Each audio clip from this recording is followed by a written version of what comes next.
the Quran will find that 3%, you just take all the verses in the Quran that are of a legal nature, and then count all the verses of the Quran, take the quotient, and you'll find out that about 3% of them are commands and prohibitions, divine commands and prohibitions.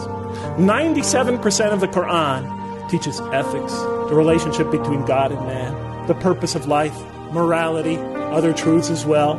The history of nations in the past teaches us how to be self-critical, how to use reason and faith, the extreme importance of using reason and faith, teaches many, many major themes. You know what I was taught when I became a convert? Rules, rules, rules. If I hadn't studied this religion myself and entered this religion and all I received were rules, rules, rules, I would have left it the next day. Thank God I read the Quran first.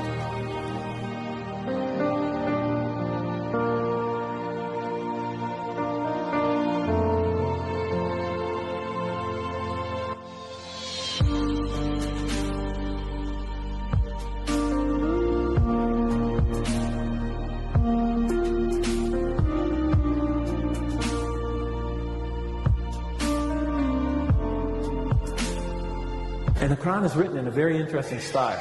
In the beginning, it's quite technical. It goes into a lot of specifics, laws and rules and regulation. By the middle, it takes you into stories, beautiful stories, powerful allegories. Towards the end, the emotions of the Quran picks up and it like reaches a crescendo and brings it all to this beautiful, powerful bursts of spirituality and eschatology, and it all comes together, brilliant, pounding images. And by the time I was getting towards the end of the Quran and my atheism began to fade away, I began having these powerful spiritual moments when I felt I was in the presence of this tremendous divine embrace.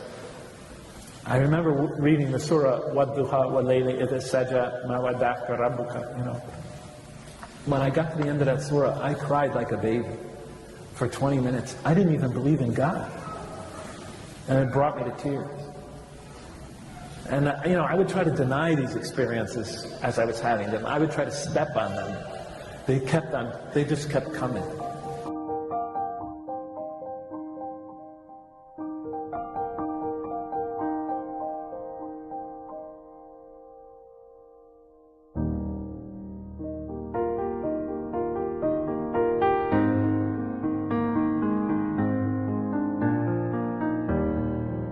And I look at the first surah, I turn to the first surah, and I'm just reading it out of academic curiosity.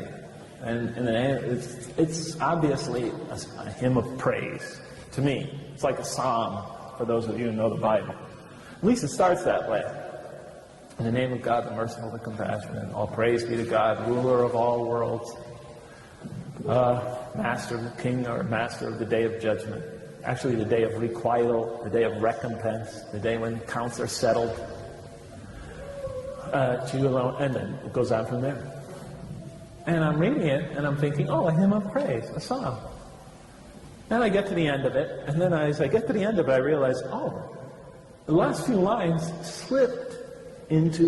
made a subtle transition into a prayer for guidance. Show us the straight path, the path of those whom you have favored, not those who have gone astray, or upon whom is violence or wrath.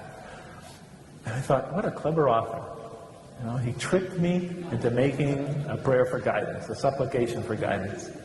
Clever man. So I assumed the Quran had a human author. So I turned to the next surah, and it begins Alif, Lam, Mim, 3 Arabic letters. Then that is the book, wherein no doubt is the guidance